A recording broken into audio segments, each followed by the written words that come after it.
Hello and welcome to the College Wrap-Up Championship Week special. I'm going to talk about 3 quick games with huge college football playoff implications and really the debate around Alabama, Florida State, and Texas.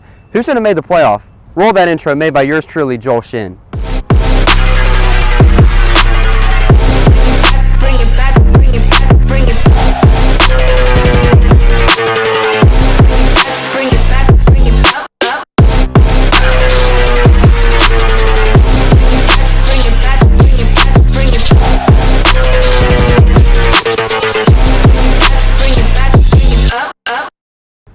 First, on Friday night, we saw the Oregon Ducks travel to Las Vegas to take on the Washington Huskies at this Pac-12 championship. The last Pac-12 championship, really, before the conference just completely falls apart.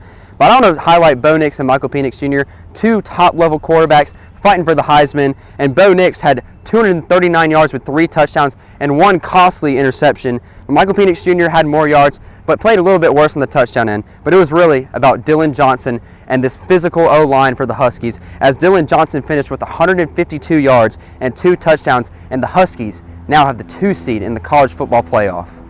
Then on Saturday in Atlanta, Georgia, 2 hours down the road from this high school, we saw the Georgia Bulldogs take on the Alabama Crimson Tide, and this was an absolute SEC championship classic. The last SEC championship on CBS, that made that montage. They've had it for 20 years, so kind of a, bittersweet moment for the SEC. But Carson Beck, 243 yards. He played all right. He gave everything he got, but the Bulldogs just came up short, losing 27-24, thanks to the Heisman-worthy performance of Jalen Milroe with 192 yards and 2 touchdowns, and he torched the Georgia defense with his legs. Brock Bowers and Isaiah Bond also led both of these teams in receiving yards, but it was really about the run game for Roydell Williams and Kendall Milton and Jalen Milroe, as Kendall Milton for the Bulldogs finished with 2 touchdowns on 42 yards. And Roydell Williams, absolutely insane all season, 64 yards and a touchdown, as Alabama, the most controversial playoff opinion of all time, has now gotten the 4 seed in the playoff. And then on Saturday night on primetime ABC in Charlotte, North Carolina, Bank of America Stadium, we saw the Louisville Cardinal take on the Florida State Seminoles, and Florida State ended up winning this game 16-6 thanks to the dominant defense, holding Jack Plummer, a top quarterback, to only 111 yards and 1 interception. And there was absolutely no run offense for the Cardinal as well, as Florida State on offense did not play well at all either. With Jordan Travis out and Tate Rodemaker, they had to start Brock Glenn. And Brock Glenn, highly recruited player, but third-string quarterback, true freshman, making his first start in the ACC championship.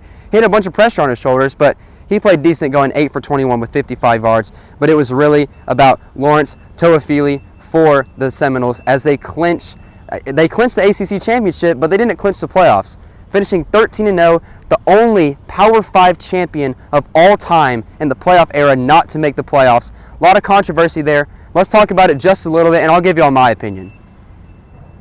I know that there was plenty of controversy with these final playoff rankings, but Alabama deserved to make it over Florida State after beating the number 1 team. Their strength of schedule is 5th compared to Florida State's 34th, so Alabama deserves that 4 seed.